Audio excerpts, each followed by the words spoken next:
Assalamualaikum bagi semua saudara-saudara yang dicintai Tuhan Yesus dimanapun kalian berada. Hai, salam jumpa lagi bersama saya Evangelis James Ferdinand. Ya, pada saat ini saya akan membahas tentang makna kata haleluya. Karena kata ini sering banget kita dengar ya. Sering sekali kita dengar di gereja maupun di luar gereja. Bahkan beberapa pelayan-pelayan Tuhan sering menyebutkan kata haleluya.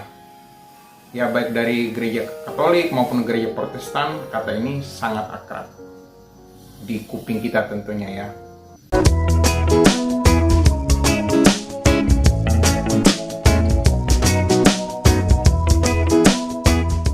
Ya, kata haleluya itu berasal dari bahasa Ibrani yang terdiri dari dua suku kata, yakni halelu dan yah.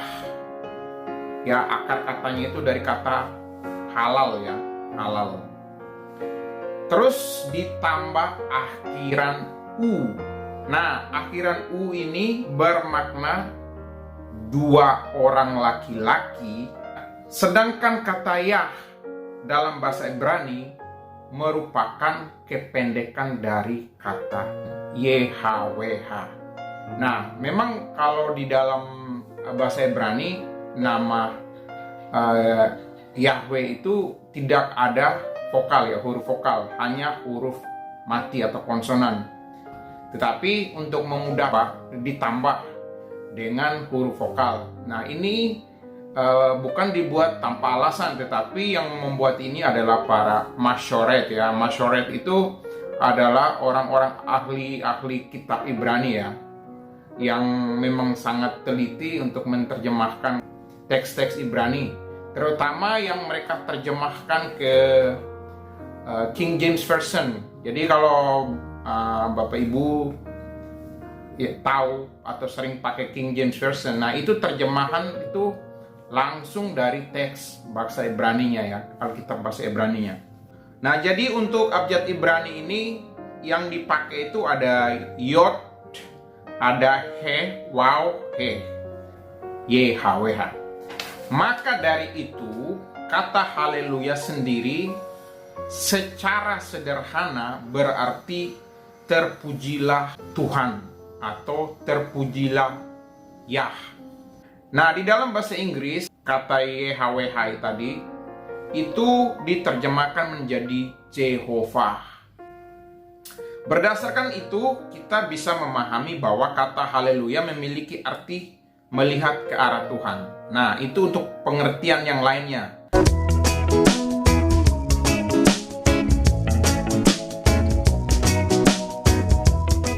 Nama Yahweh itu nama yang sangat sakral dalam Yudaisme ya, atau di dalam agama Yahudi.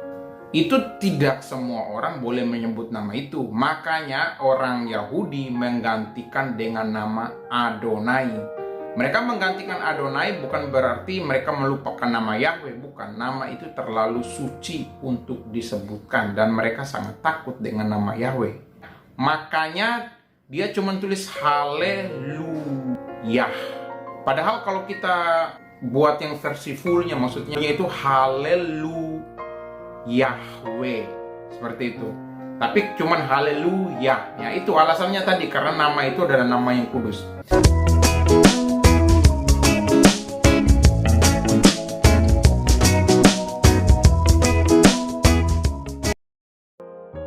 Jadi begini ya Bapak Ibu yang dikasihi Tuhan.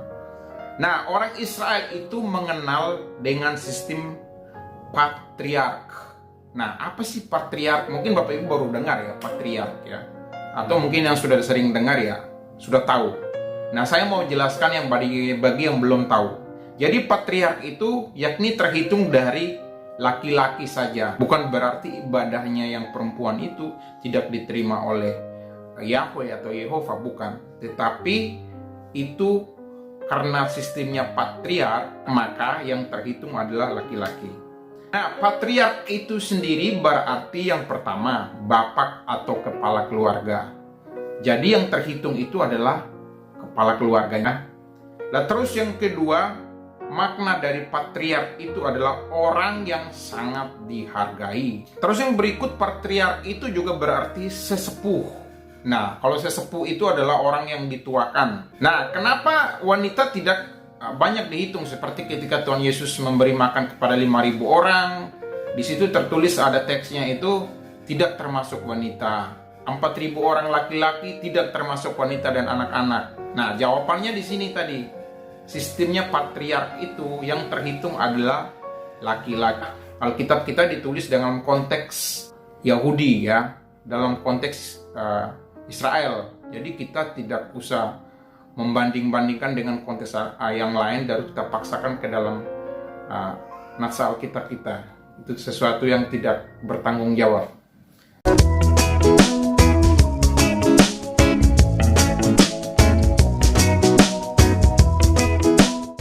Tetapi bagi orang Israel sendiri itu adalah sebuah ajakan untuk menyembah Yahweh. Jadi ajakan untuk menyembah Tuhan, Tuhannya Israel, Allah Israel maksudnya. Nah, seperti telah dicatat dalam kitab Mazmur, kata haleluya selalu berada di bagian awal maupun akhir pada pujian.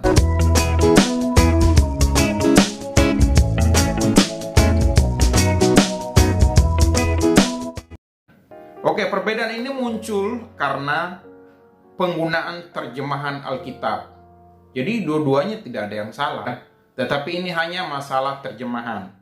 Nah, untuk jemaat Kristen Protestan, mereka biasanya menggunakan teks asli Alkitab ya, lebih merujuk ke bahasa Ibrani. Haleluya.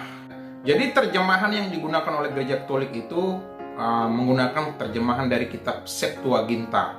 Nah, Septuaginta ini adalah kitab terjemahan Ibrani langsung ke Yunani Koine. Nah, dari bahasa Yunani diterjemahkan lagi ke bahasa Latin. Bahkan di Vatikan sekarang masih menggunakan bahasa Latin untuk upacara Misa Kudus di Gereja Santo Petrus. Maaf, mereka menyebut kata haleluya itu hanya dengan kata Alleluia. Beda kan? Kalau yang Protestan itu kenapa haleluya di gereja-gereja Protestan? Karena mereka menggunakan teks asli bahasa Ibrani. Nah, jika ada kata halel, itu berarti hanya bermakna pujian.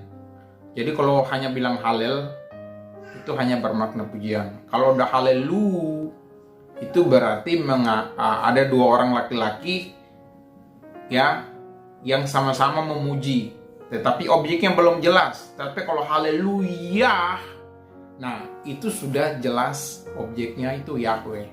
Hanya karena mereka takut menggunakan nama Yahweh, maka haleluya. Harusnya haleluya.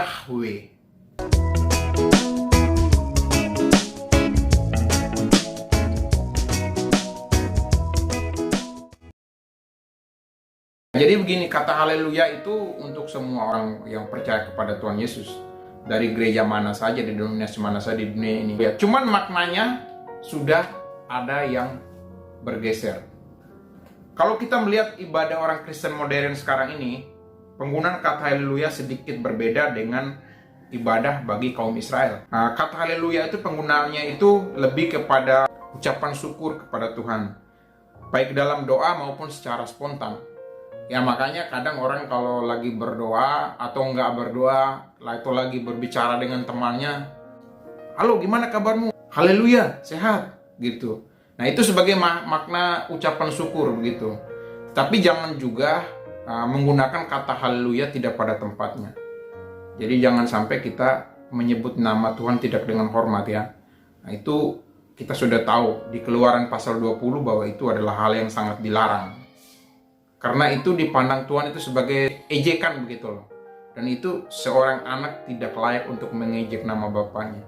Itu harus dijaga gitu loh. Ya, kalau ada orang di luar sana yang membenci kekristenan, yang tidak percaya sama Tuhan Yesus, mereka bilang haleluya, ngomongnya seenaknya mulutnya aja. Biarin aja Tuhan yang berperkara dengan orang kayak begitu. Dan suatu saat nanti kalau dia sering-sering mujat gitu, nanti dia Tuhan bisa kasih dia pelajaran penting di mulutnya. Dan itu sangat hati-hati. Jadi mari kita menggunakan kata haleluya sesuai dengan tempatnya. Jika kita mengungkapkan itu di luar gereja atau di perjalanan, atau kita luput dari bahaya, kita tetap bilang bahwa itu maknanya ucapan terima kasih. Jadi ketika kita mengucapkan kata haleluya, Tuhan melihat hati kita, bukan hanya sekedar ucapan verbal yang keluar dari mulut kita. Saya hadir di sini untuk selalu memberikan informasi Alkitab murni 100%, ya. Oke, bye-bye semuanya, sampai jumpa. Tuhan Yesus memberkati. Assalamualaikum. Haleluya.